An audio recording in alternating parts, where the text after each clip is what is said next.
Vacances forcées au Parlement ghanéen. Pour cause, de nombreux cas de Covid-19 ont été détectés. On parle de centaines.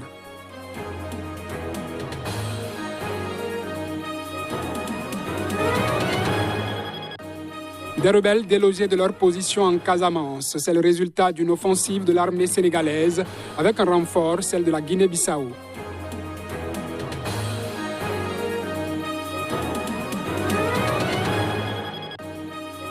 Nouveau gouvernement, nouvelle manifestation au Soudan. Des populations dénoncent une augmentation du coût de la vie.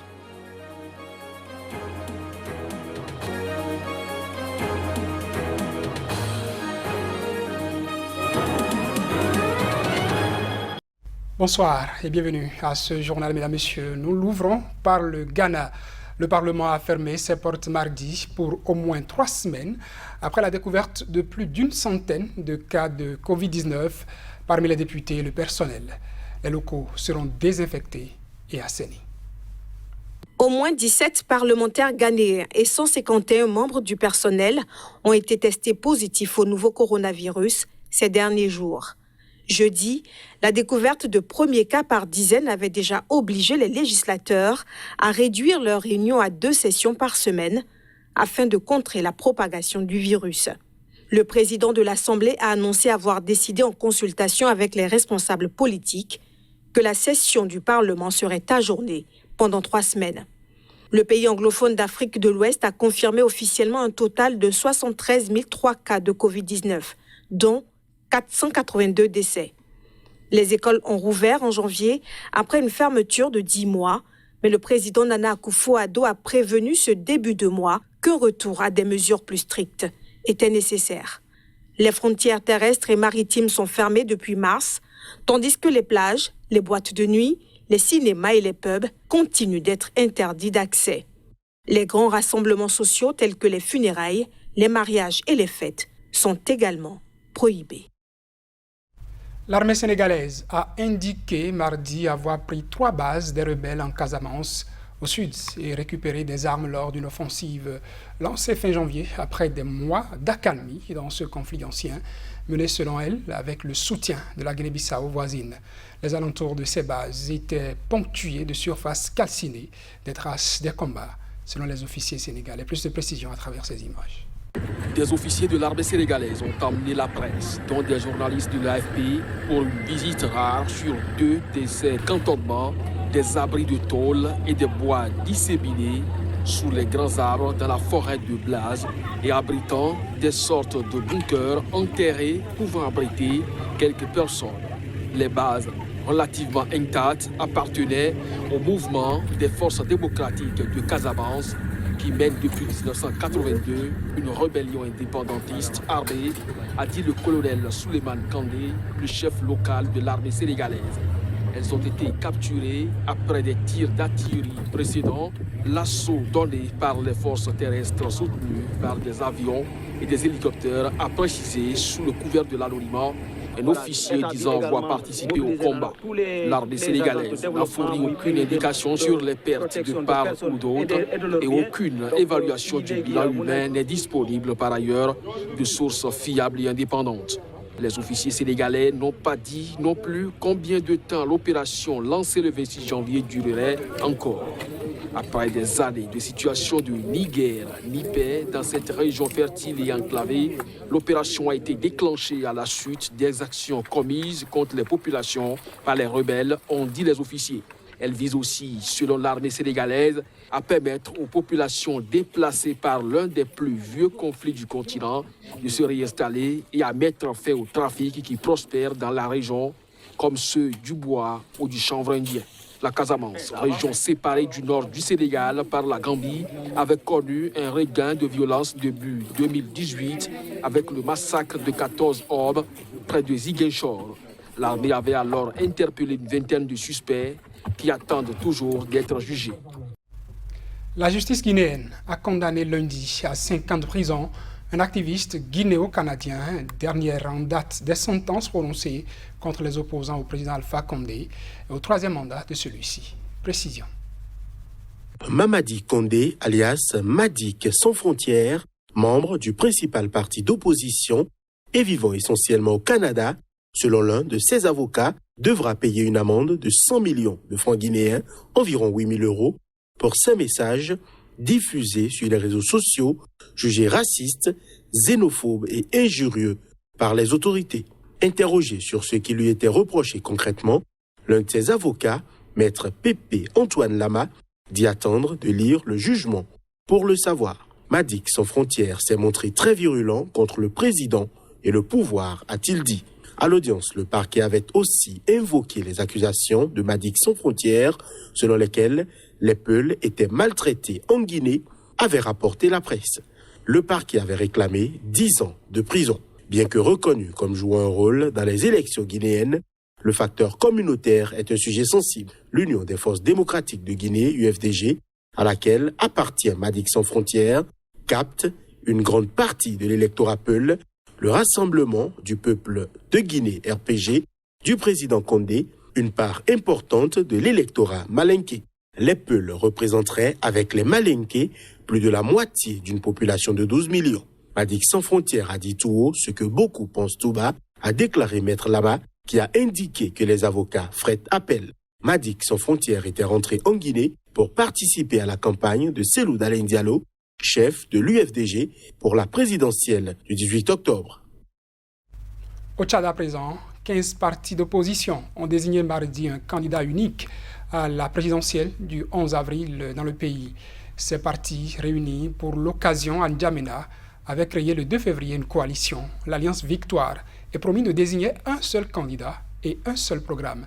Le candidat de l'opposition sera face au sortant Idriss Déby Itno au pouvoir depuis 30 ans et investi par son parti pour briguer un 6e mandat. Maître Théophile Bangoro a été désigné par une alliance de partis de l'opposition au Tchad pour être candidat à la présidentielle du 11 avril 2021. Il représentera donc l'Alliance Victoire au détriment de l'opposant historique, le président de l'UNDR, Saleh Kebzabo. Bangoro, un notaire qui n'a jamais participé à une quelconque élection, a créé en 2018 son propre mouvement politique, le Parti pour le Rassemblement de l'équité au Tchad.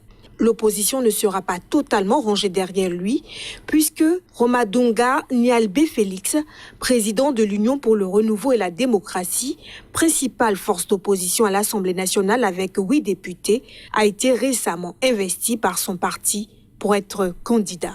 Aladoum Djarma Baltazar pour le parti Action socialiste tchadienne pour le renouveau et Dimasnga Nasra à la tête du mouvement Un jour nouveau.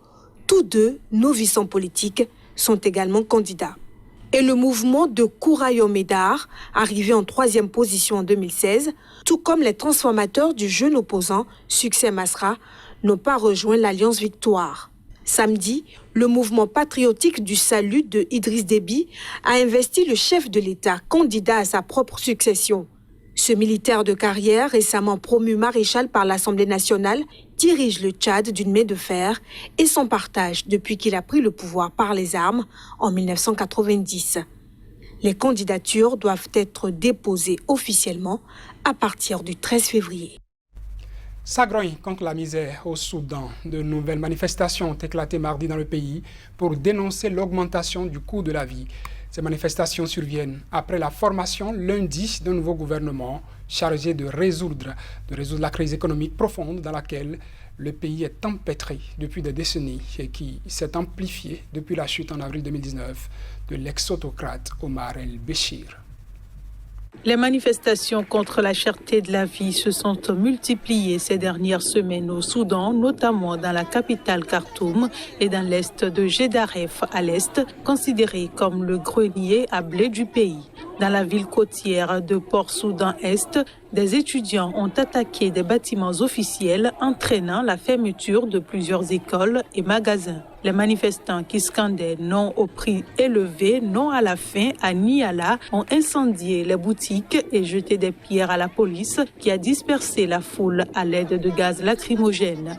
En raison de pénuries variées, les Soudanais patientent quotidiennement des heures dans les files d'attente devant les stations-service, les fours à pain ou encore les pharmacies. Le Premier ministre Abdallah Hamdok a assuré lundi que son nouveau gouvernement donnerait la priorité à l'économie. Les autorités de transition doivent notamment composer avec une dette colossale de 60 milliards de dollars, une inflation record de 269% en décembre 2020 et un manque chronique de devises. Le nouveau ministre des Finances et ancien rebelle Djibril Ibrahim a promis que le gouvernement ne fermera pas l'œil jusqu'à ce qu'il n'y ait plus de files pour se procurer du pain et du carburant et de rendre les médicaments de première nécessité accessibles à des prix raisonnables.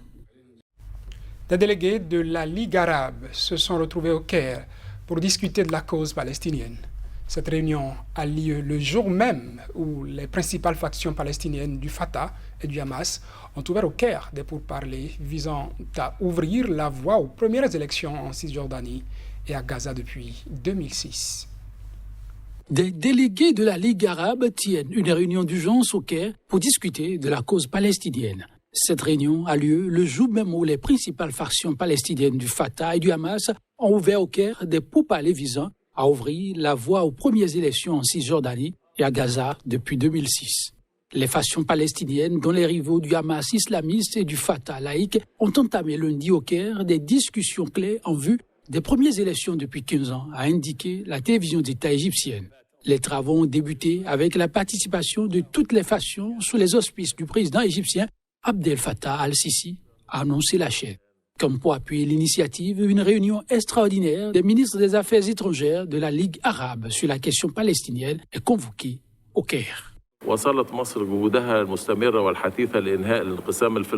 L'Égypte poursuit ses efforts pour mettre fin à la division palestinienne et n'a pas hésité à offrir toutes sortes de soutien à la Palestine pour rétablir l'unité. L'Égypte est convaincue que la réalisation de la réconciliation en Palestine aura un effet positif sur la capacité du peuple palestinien à avancer dans le processus de négociation et à atteindre ses objectifs.